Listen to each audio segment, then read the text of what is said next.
I will take the name Mexican enemies have given me. The whites will learn it, and you will learn it. Jay Silverheels was more than just Tonto, the loyal sidekick from the Lone Ranger. He was a man who carried deep pride in his Native American roots, but also suffered from the pain of being misrepresented by the very role that made him famous.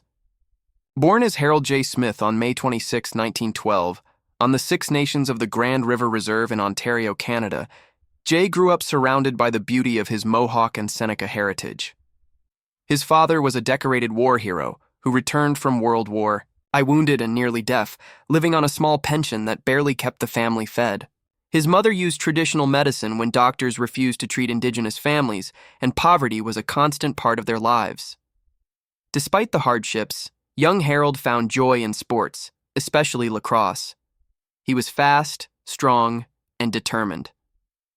Locals called him Silver Heels after seeing his speed on the field, and that nickname would one day become legendary.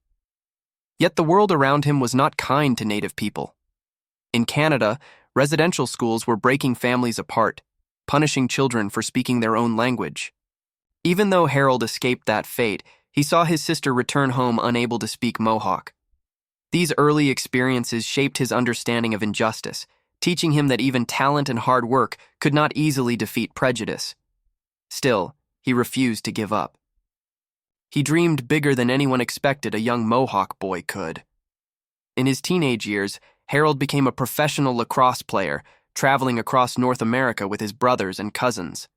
He played in cities like Buffalo and Rochester, earning enough money to help his struggling family. His fame on the field grew quickly, and he became known for his incredible speed, scoring several goals per game. But even with success, discrimination followed him everywhere. When the Great Depression hit, jobs were scarce, and Harold took on whatever work he could find: farm labor, boxing, and later small stunt jobs in Hollywood. A lucky break came when comedian Joe E. Brown spotted him playing lacrosse and offered him a small film role. That single opportunity changed his life. Harold joined the Screen Actors Guild and started using the name Jay Silverheels professionally. He began taking minor parts in films, often playing nameless Indian warriors. Casting directors would ask him to take off his shirt and stand in the sun so they could judge his look, treating him like a display rather than a performer. Yet Jay stayed humble and worked hard to prove himself. He studied acting on his own, reading Shakespeare to improve his speech and confidence. Even though Hollywood was full of barriers for Native actors, Jay slowly began to make a name for himself. Every role, no matter how small, was a step forward in an industry that barely accepted him. Jay's early career was filled with frustration and insult. Studios wanted him for his appearance, not his ability. He was rarely credited by name, even in films where he had speaking lines. White actors were painted with dark makeup to play Native roles, while real Native actors were pushed to the background. But Jay was not easily defeated. His athletic background gave him discipline, and he kept improving his craft. In 1948, he landed a role in Key Largo starring Humphrey Bogart and Lauren Bacall. For the first time, audiences noticed him. Critics praised his natural screen presence, and his name began to appear in the credits. A year later, he was cast in Broken Arrow as Geronimo, a powerful Native leader. While the film was called progressive, for its time, it still gave the lead role of an Apache man to a white actor in makeup. Jay's performance stood out, but the irony was painful. He was portraying his people's story in a system that still didn't believe in Native talent. Even as he earned more roles, Jay was constantly reminded that Hollywood preferred stereotypes over truth. Still, he refused to hide his heritage. He used every opportunity to bring dignity to the characters he played. He believed that the only way to change the industry was to stay inside it and show what Native actors could do. That belief would define the rest of his career. In 1949, Jay Silverheels achieved what no Native American actor had before. He was cast as Tonto in the television series The Lone Ranger. The show quickly became one of the biggest hits of the 1950s. For millions of viewers, Jay's face became the symbol of loyalty, bravery, and friendship. But behind the scenes, things were very different. Jay was paid only half of what his white co-star Clayton Moore earned. He didn't even have a dressing room in the early days of filming. Once, he refused to go on set until the studio gave. him a proper place to change, and only then did they make improvements. Even the name Tonto haunted him. In Spanish, it meant fool or stupid. Jay knew it and hated it. When a fan once asked him what he thought about his famous role, he replied quietly, "Tonto is stupid." It wasn't the character he hated, it was the stereotype. The broken English, the one-dimensional sidekick image, and the scripts that made him sound less intelligent than he was. Jay often changed his lines to make them sound more natural, which sometimes made directors angry, but he stood his ground. Despite the fame, he was constantly fighting for dignity, both for himself and for Native people who saw themselves misrepresented on screen. Jay's fame brought him recognition, but also loneliness. He was proud to represent his people, yet he knew the price he paid for it.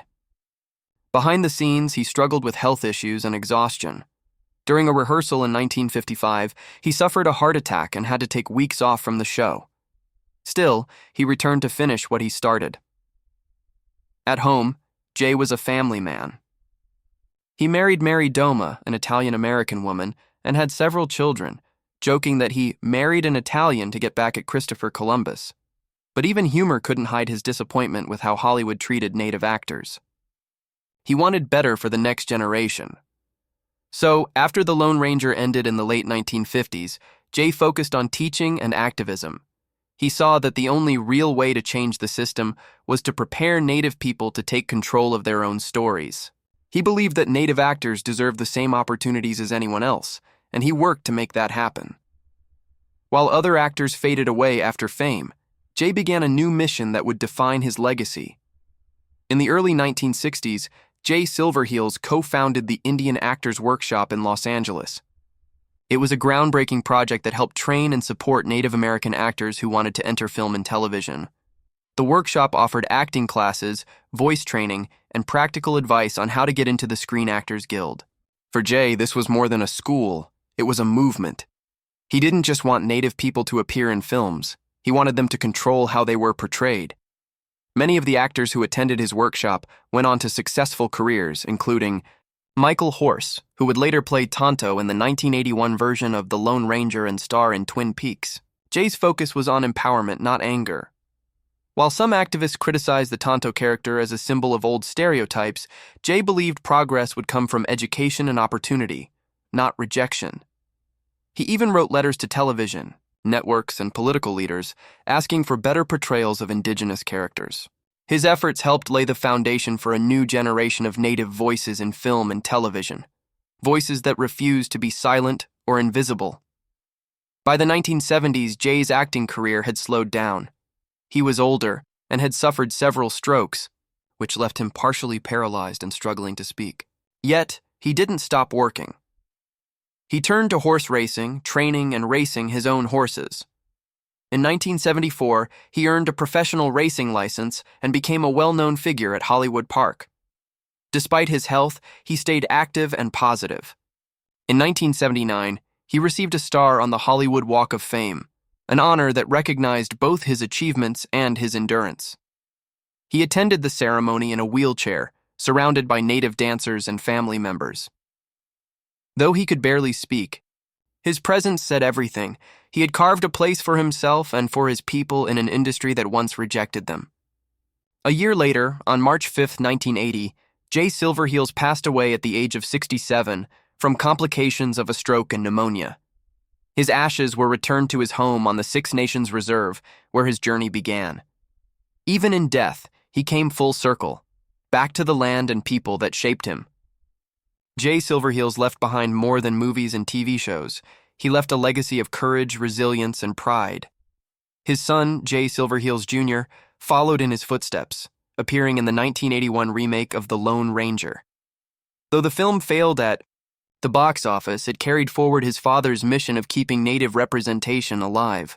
In the years after his death, Jay was honored by both the Western Performers Hall of Fame and the Canadian Lacrosse Hall of Fame. His work with the Indian Actors Workshop inspired generations of Indigenous performers and storytellers. Movies, like Dances with Wolves and Smoke Signals, owe part of their existence to the doors Jay helped open. For many Native actors, he became a symbol of what it means to fight with dignity in an unfair system. He showed that one person's persistence could spark lasting change. Though he once said that he cringed every time he had to speak Tonto's broken English, he never let bitterness consume him. Instead, he used his fame to lift others up. Jay Silverheels was more than just Tonto, the loyal companion from the Lone Ranger. He was a man of quiet dignity, fierce pride, and deep struggle. Born Harold J. Smith on May 26, 1912, in Ontario, Canada, Jay was part of the Mohawk Nation, one of the 6 nations of the Grand River. His childhood was full of hardship, but also filled with culture and spirit. His people lived with limited opportunities, but they held on to their traditions, stories, and respect for the land. His father, a decorated veteran of World War I, came home with scars that never fully healed. His mother was the heart of the family, strong, patient, and proud. As a boy, Jay was quiet but observant. He watched how people looked down on Indigenous families and how the government ignored their suffering. When he saw his older sister come home from a residential school unable to speak her language, it broke his heart. He realized early that being Native meant being treated differently, no matter how good you were. But instead of letting that destroy him, Jay turned it into fuel. He promised himself he would make something of his life, not just for himself, but for all those who never got a chance. Sports became Jay's first escape. He was lightning fast on his feet, strong in body and mind, and fearless in spirit. Lacrosse was more than a game for him. It was part of his people's history. It taught discipline, teamwork, and courage. His teammates began calling him Silverheels because of the quick flashes of his feet as he sprinted across the field. The name stuck, and years later, it would become the name known all around the world. He played professionally in the National Lacrosse League, traveling across North America with other Native athletes. They were often paid little, and sometimes they weren't allowed to stay in the same hotels as white players. Still, Jay never complained. Every city was a new challenge, and every game was a chance to prove his worth. His reputation grew. People came to watch him play not just for his skill, but for the pride and spirit he carried on the field. But the Great Depression hit in the 1930s, and jobs disappeared overnight. Lacrosse didn't pay enough to survive. Jay took on odd jobs: farmhand, construction worker, even boxer, anything to help his family. He was willing to do hard work, but deep inside, he dreamed of something bigger. Fate stepped in one day in Los Angeles, where Jay was playing a friendly lacrosse match. Among the spectators was Joe E. Brown, a well-known comedian and actor. Brown was impressed by Jay's athleticism and presence and suggested he try acting. It was a wild idea. Jay had never imagined himself in front of a camera. But with few options, he took a chance. He moved to Hollywood, where the studios were booming. It was a world completely foreign to him. His dark skin and sharp features made him exotic in the eyes of casting agents, who constantly offered him stereotypical Native roles: warriors, scouts, or nameless extras. But Jay didn't mind starting small. He knew every door had to be opened from the bottom. He joined the Screen Actors Guild, adopted the stage name Jay Silverheels, and began taking classes to improve his craft. He read books, practiced his speech, and observed how famous actors carried themselves. But Hollywood in the 1930s was not a fair place for people of color. Native actors were often replaced by white men in makeup. Jay felt humiliated watching that happen, yet he stayed determined. He told himself, "If they give me only a few lines, I'll make sure they remember them." For years, Jay took minor roles in westerns and adventure films. He appeared in Captain from Castile, Key Largo, and Broken Arrow, slowly becoming recognized as a reliable, talented actor. Directors noticed his discipline and calm demeanor. He always showed up early, knew his lines, and treated everyone with respect. But even when he began to rise, he still faced racism. Some crew members mocked his accent. Others told him he was too educated for an Indian role. Jay learned to smile through it. He often said later in life, "You can't change people overnight, but you can show them who you really are." His big break came when producers of a new television show, The Lone Ranger, were searching for a Native actor to play the role of Tonto, the faithful companion of the masked hero. Many white actors auditioned in brown makeup, but Jay's authenticity, athleticism, and quiet strength made him stand out.